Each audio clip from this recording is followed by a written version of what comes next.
Matric class Sindh board chapter number 5 इसकी miscellaneous exercise number 5 को हम सॉल्व करेंगे, जिसका पहला क्वेश्चन है फाइंड द फैक्टर्स ऑफ। हमें एक एक्सप्रेशन गिवन है जैसे पार्ट 1 में अगर आप देखें, जिसमें डी वेरिएबल है और इसकी पावर n+1 है। फिर सेकंड टर्म में लिखा हुआ है माइनस डी, इसकी पावर 3n+1, और लास्ट जो थर्ड टर्म है इसमें लिखा हुआ है माइनस डी, इसकी पावर है 5n+2। हमने इसे फैक्टराइज करना है।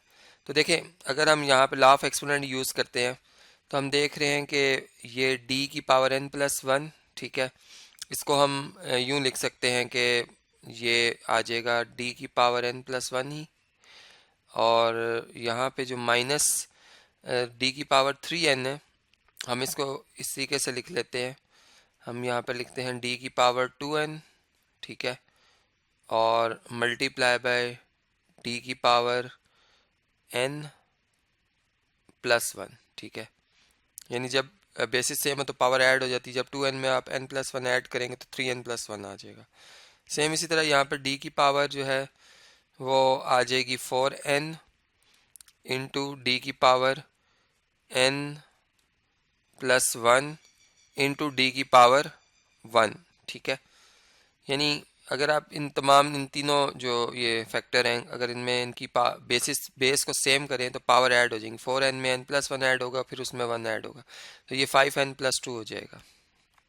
अब हम देख रहे हैं कि इन तीनों टर्म में d की पावर n+1, डी की पावर n+1, डी की पावर n+1 कॉमन है, तो हम d की पावर n+1 जो है वो कॉमन ले लेंगे, ठीक है।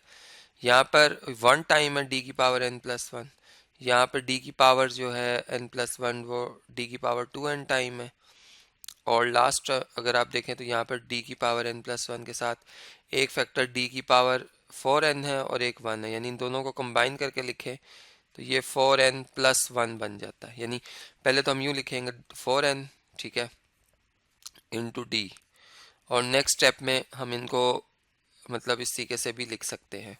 तो फाइनली हमारे पास जो आंसर आ रहा है फैक्टराइज होकर वो बनेगा d की power n+1 into 1 minus D की पावर 2n माइनस माइनस यहाँ पर d की पावर 4n+1, ठीक है। तो इस तरीके से ये क्वेश्चन हमारा जो है वो सिंप्लीफाई हो जाता है। अब क्वेश्चन नंबर वन का जो नेक्स्ट पार्ट है वो आपसे डिस्कस करता हूँ। जी, पार्ट नंबर 2 की अगर बात करें तो इसमें अगर आप देखें तो क्या लिखा हुआ है, फैक्टराइज कैसे करना है हमने। r⁻8 -256 y⁻8, ठीक है। यानी कि यहाँ जो फार्मूला यूज़ करूँगा मैं फैक्टराइजेशन के लिए वो मैं पहले लिख देता हूँ। जो फार्मूला यूज़ करूँगा इस क्वेश्चन में मैं जी क्वेश्चन में हम ये फार्मूला यूज़ कर रहे हैं कि a² माइनस b² जो है वो किसके बराबर होता है, वो बराबर होता है फैक्टर फॉर्म में अगर आप देखें तो a minus B into a plus B के प्रोडक्ट के, ठीक है। अब यहाँ पे अगर हम देखें तो r⁻8 को हम किस नंबर का स्क्वायर लिख सकते हैं, इसे हम r⁻4 का स्क्वायर लिख सकते हैं, क्योंकि पावर आपस में मल्टीप्लाई होती हैं, ठीक है। इसी तरह 256 जो है अगर हम देखें तो ये 16 का स्क्वायर है। अगर हम 16 को 16 से मल्टीप्लाई करते हैं, अगर मैं यहाँ पे चलें कैलकुलेटर आपसे स्क्रीन पे शेयर करता हूँ और उसके लिहाज से हम देखते हैं जी, तो ये 16 और इसका अगर हम स्क्वायर कर रहे हैं तो ये 256 आता है, ठीक है। इसका मतलब हम यहाँ पे एक तो यूं लिख सकते हैं 16 y⁻4 और इसकी होल पावर 2। अब a इसमें r⁻4 और b इस एक्सप्रेशन में वो है 16 y⁻4, तो इसमें फार्मूला अप्लाई जब हम करेंगे तो एक दफ़ा r⁻4 और यानी r⁻4 में माइनस होगा, r⁻4 माइनस 16 y⁻4, और एक दफ़ा एक जो फैक्टर बनेगा उसमें r⁻4 और प्लस हो जाएगा इसमें 16 y⁻4। तो ये वाला फैक्टर तो एज इट इज़ रहेगा, लेकिन जो पहले वाला फैक्टर इसके फर्दर फैक्टर्स बन सकते हैं। यानी किस तरह से, इसे हम r² का स्क्वायर लिख सकते हैं और 16 को हम 4y² का, यानी 16 जो है 4 का स्क्वायर होता है और y⁻2 का अगर स्क्वायर लें तो वो y⁻4 बन जाता है, जबकि ये r⁻4 प्लस 16 y⁻4 जो है वो साथ में एक फैक्टर आता रहेगा। अब देखिए इसको फर्दर सिंप्लीफाई करें तो ये बनता है r² माइनस 4y² और एक दफ़ा बनेगा r² प्लस 4 वाई स्क्वायर, ठीक है। और यहाँ पे आएगा R power 4 plus 16 Y power 4। अब देखें इसके पहले फैक्टर के फर्दर फैक्टर बनाए जा सकते हैं, यानी इसको हम लिख सकते हैं आर माइनस 2y, चूँकि आर का स्क्वायर माइनस 2y का होल स्क्वायर, इसको लिखा जा सकता है सीधा आर प्लस 2y, ठीक है। और ये वाले फैक्टर जो दो हैं r square plus 4y square और r power 4 plus 16 Y power 4, ये साथ में एज इट इज़ आ जाएंगे। तो इस तरीके से ये क्वेश्चन हमारा जो है वो कंप्लीट हो जाता है। अब जो थर्ड पार्ट है इस क्वेश्चन नंबर 1 का, वो आपसे डिस्कस करता हूँ। जी, पार्ट नंबर 3 को देखें तो यहाँ पे हम ये बात नोट कर रहे हैं कि नंबर जो लिखा हुआ है यानी एक्सप्रेशन जो गिवन है उसकी पहली टर्म है 1, तो आप इसे 1 का स्क्वायर लिख सकते हैं। और इसकी जो थर्ड टर्म है 4x स्क्वायर, इसे आप 2x का होल स्क्वायर लिख सकते हैं।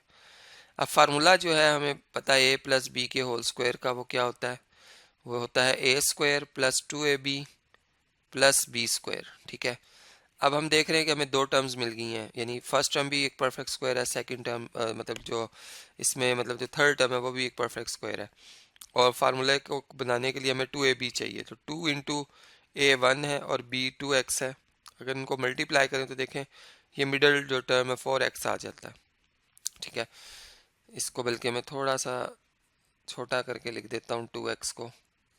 अब देखिए ये फार्मूला क्लोज किया जा सकता है, यानी इसमें a जो है 1 है और इसमें जो b है वो कितना है, वो 2x है। तो इसे आप 1 प्लस 2x का होल स्क्वायर लिख सकते हैं। और अगर हम इसे फैक्टर फॉर्म में लिखें तो एक दफ़ा मतलब हम यूँ लिखेंगे 1 plus 2x into 1 plus 2x, क्योंकि बेसिस सेम है तो पावर ऐड होती है, तो यहाँ पे पावर 2 है 1 प्लस 2x की, इससे हम इसको 2 टाइम्स जो है इट सेल्फ मल्टीप्लाई कर देंगे। तो इसी के से ये क्वेश्चन भी हमारा कंप्लीट हो जाता है। जी, पार्ट नंबर 4 को सॉल्व करते हैं। इसमें अगर आप देखें तो x पावर 2n है, सॉरी x प्लस 2y की पावर 2n है plus 18 into x plus 2y की पावर n है और प्लस 81 है, ठीक है। अब हम ये देख रहे हैं कि यहाँ अगर हम इसको यूँ लिखें x प्लस 2y की पावर n, ठीक है, और इसकी होल पावर 2 लिख दें, तो ये पावर पावर से जब मल्टीप्लाई होगी तो यही x प्लस 2y की पावर 2n ही आ जाएगा, ठीक है। इसी तरह 81 को हम लिख सकते हैं 9 का स्क्वायर, ठीक है, यानी ये a आ गया, a स्क्वायर लिखा हुआ है ये, और ये b आ गया है, b स्क्वायर लिखा हुआ है, यानी फार्मूला जो अभी मैंने आपसे शेयर किया था a plus B whole square का, वो हम बना रहे हैं। तो प्लस 2ab होता है, उसमें 2a जो हमारे पास है टर्म वो है x प्लस 2y की पावर n, ठीक है, और b इसमें 9 है। तो देखें 2 इंटू 9 18 और x प्लस 2y की पावर n, यही आ जाता है। इसका मतलब ये फार्मूला पूरा हो रहा है। इसमें फर्स्ट टर्म जो है वो x प्लस 2y की पावर n है, ठीक है, यानी ये a है, और इसमें जो b है वो 9 है और इसका होल स्क्वायर लिखा हुआ है। अब होल स्क्वायर का मतलब ये है कि ये दो दफ़ा मल्टीप्लाई होगा, x प्लस 2y की होल पावर n प्लस 9, फिर हम इसी को मल्टीप्लाई कर देंगे x प्लस 2y की पावर n प्लस 9। तो इस तरीके से ये जो प्रॉब्लम है वो सिंप्लीफाई हो जाता है। अब नेक्स्ट जो पार्ट आ रहा है क्वेश्चन नंबर 1 का, वो आपसे डिस्कस करता हूँ। जी, पार्ट नंबर 5 को अगर आप देखें तो इस पर टी पावर 4 है, माइनस 0.1 टाइम टी पावर 2 है और प्लस 0.0025 लिखा हुआ है। तो देखें ये जो टी स्क्वायर का स्क्वायर है इसको हम टी पावर 4 लिख सकते हैं, जबकि ये जो टर्म लिखी हुई है 0.0025, अगर हम इसका स्क्वायर रूट ले लें, इसका स्क्वायर रूट ले लें 0.0025 का, ठीक है, 0.0025 का अगर हम स्क्वायर रूट ले लेते हैं तो आंसर 0.05 आता है। इसका मतलब 0.05 का अगर हम स्क्वायर लेंगे तो ये वाली टर्म आ जाएगी, और टी स्क्वायर का स्क्वायर लेंगे तो ये फर्स्ट टर्म आ जाएगी। अब a minus B whole square का जो फार्मूला होता है वो बराबर होता है a स्क्वायर माइनस 2ab प्लस बी स्क्वायर के, ठीक है। अब इसमें फार्मूला को कंप्लीट करने के लिए -2 लिखेंगे, a जो है वो टी स्क्वायर है और b जो है वो 0.05 है, ठीक है। तो देखें अगर 0.05 को 2 से मल्टीप्लाई किया जाए, 0.05 को मल्टीप्लाई बाय 2 कर दिया जाए तो 0.01 आता है। तो ये देख सकते हैं आपके ये मिडल टर्म जो है वो यहाँ से हमें हासिल हो सकती है, ठीक है। ये फर्स्ट टर्म को बना रहा है और ये थर्ड टर्म को, ठीक है।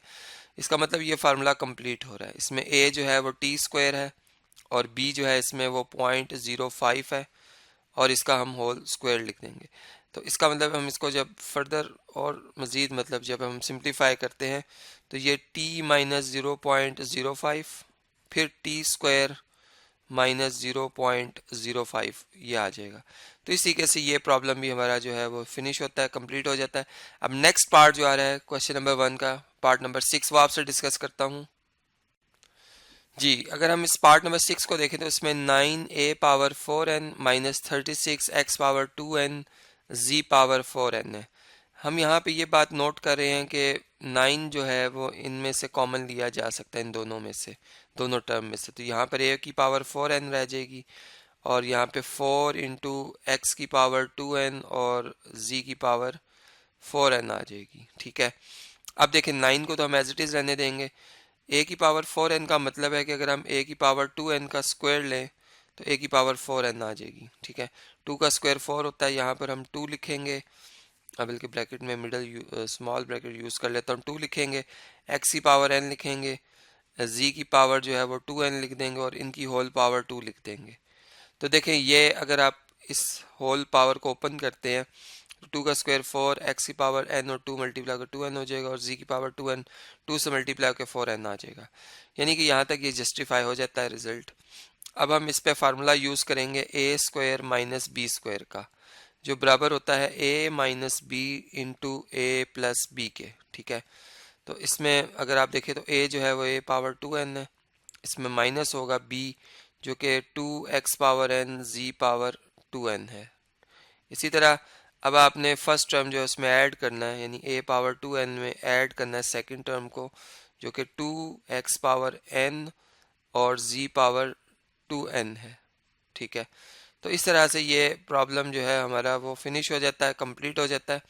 अब हम जो नेक्स्ट पार्ट आ रहा है, पार्ट नंबर जो 6 है, बल्कि 7 है, क्वेश्चन नंबर 1 का, वो मैं आपसे डिस्कस करता हूँ। जी, पार्ट नंबर 7 में देखें तो 9 इंटू एन पावर 4x है और minus 121 into M power 4y है। इसका हमने फैक्टराइज करना है। इस पर भी हम फार्मूला ए स्क्वायर माइनस बी स्क्वायर का यूज़ करेंगे। हम जानते हैं कि अगर हम 3 इंटू एन पावर 2x जो है इसकी होल पावर 2 लेंगे तो 3 का स्क्वायर 9 और n की पावर 2x की पावर 2 लेंगे तो ये n की पावर 4x आ जाएगी। इसी तरह 121 को हम 11 का स्क्वायर लिख सकते हैं और इधर m की पावर 2y लिखकर इसकी होल पावर 2 ले लेंगे। यानी a जो है वो ये फर्स्ट टर्म आ गई और b जो है ये सेकंड टर्म आ जाएगी। तो ये a square minus B square लिखा हुआ है, इसको एक दफ़ा ऐड करेंगे या एक पहले हम चले सब्ट्रैक्ट कर लेते हैं कि 3n और n की पावर 2x है, इसमें से आप माइनस करेंगे 11m की पावर 2y, ठीक है। इसी तरह फिर हम जो है 3n की पावर 2x जो है इसमें ऐड करेंगे 11m की पावर 2y को, ठीक है। तो इस तरीके से ये प्रॉब्लम जो है वो हमारा कंप्लीट हो जाता है। अब नेक्स्ट जो पार्ट है क्वेश्चन नंबर 1 का वो आपसे डिस्कस करता हूँ। जी, पार्ट नंबर 8 को सॉल्व करते हैं। देखें इसमें हम यूँ ये कर लेते हैं कि जैसे ये a power 6 minus 2 a power 3 minus 15 लिखा हुआ है, ठीक है। हमने यहाँ पर मिडल टर्म जो है वो ब्रेक करनी है। हम लिखते हैं जी a पावर 6, यानी अगर हम फर्स्ट और लास्ट टर्म को मल्टीप्लाई करें तो 15 a पावर 6 आता है विद नेगेटिव साइन। 15 के फैक्टर में 5 3 15 होता है और हमें पता है कि 5 में से अगर 3 माइनस करें तो 2 आता है। तो हम यूँ करते हैं कि -5 में से अगर यानी -5 में अगर ऐड कर देते हैं 3a पावर 3 को, यानी 5 -5 a पावर 3 में ऐड कर लेते हैं 3a पावर 3, तो ये -2a पावर 3 आ जाता है आंसर, ठीक है। और मिडल टर्म ब्रेक भी हो जाती है। यानी अब अगर आप फर्स्ट टू टर्म के ग्रुप बनाएं तो इसमें से a क्यूब कॉमन लिया जा सकता है और विद इन ब्रैकेट जो है a पावर 3 -5 आ जाएगा, ठीक है। इसी तरह अगर आप यहाँ पे इन दोनों में से देखें तो 3 कॉमन लिया जा सकता है, पॉजिटिव 3। यहाँ पर फर्स्ट मतलब जो ये वाली टर्म है थर्ड टर्म है a पावर 3 आ जाएगा और 15 को अगर आप 3 पर डिवाइड करते हैं तो 5 आ जाता है। अब आप a क्यूब -5 कॉमन ले लें तो फर्स्ट टर्म में से एक फैक्टर ए क्यूब बच जाएगा और सेकंड टर्म में से एक फैक्टर 3 बचेगा, तो ये दोनों ऐड होकर एक और फैक्टर बन जाएगा। तो इसी के से ये जो गिवन एक्सप्रेशन है हमारा वो कंप्लीटली फैक्टराइज हो जाता है। अब नेक्स्ट पार्ट जो आ रहा है वो आपसे डिस्कस करता हूँ। जी नेक्स्ट पार्ट नंबर 9 सॉल्व करते हैं। इसमें लिखा हुआ है -10x⁴ plus 9x² plus 9y⁴। इसमें भी हम मिडल टर्म ब्रेक का जो मेथड वो यूज़ करेंगे। फर्स्ट और लास्ट टर्म का जो प्रोडक्ट बनता है वो -90x⁴ y⁴ बनता है। अब 90 के अगर हम फैक्टर्स में देखें कि कौन से ऐसे फैक्टर्स हैं जिन्हें अगर हम सब्ट्रैक्ट करें तो ये 9 आता है, तो हम देख रहे हैं कि 15 6 टाइम जो होता है वो 90 होता है, ठीक है। और अगर 15 में से 6 को माइनस किया जाए तो 9 आता है। अब यहाँ पे चूंकि -10x⁴ है, ठीक है, और हमें +9x² y² चाहिए, तो हम +15x² y² लिखेंगे और इसमें से माइनस कर देंगे 9 बल्कि 6 माइनस कर देंगे x² y² और ये +9y⁴ जो है वो एज इट इज़ आएगा, ठीक है। इन दोनों टर्म में से अगर आप देखें तो हम -5x² कॉमन ले सकते हैं, यानी यहाँ पे आ जाएगा 2x², ठीक है।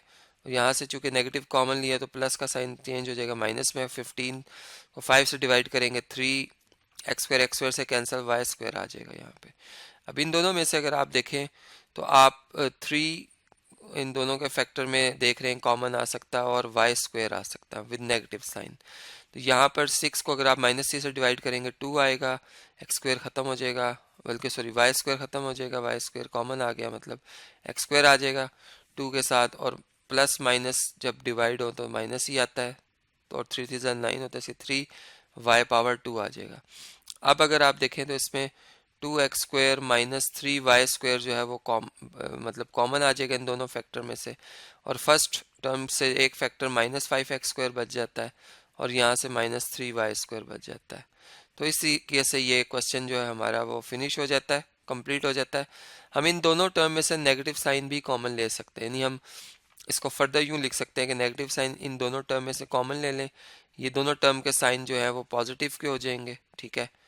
और ये जो सेकंड जो फैक्टर है 2x² -3y² ये एज इट इज़ आ जाएगा, तो ये भी इसका आंसर हो सकता है।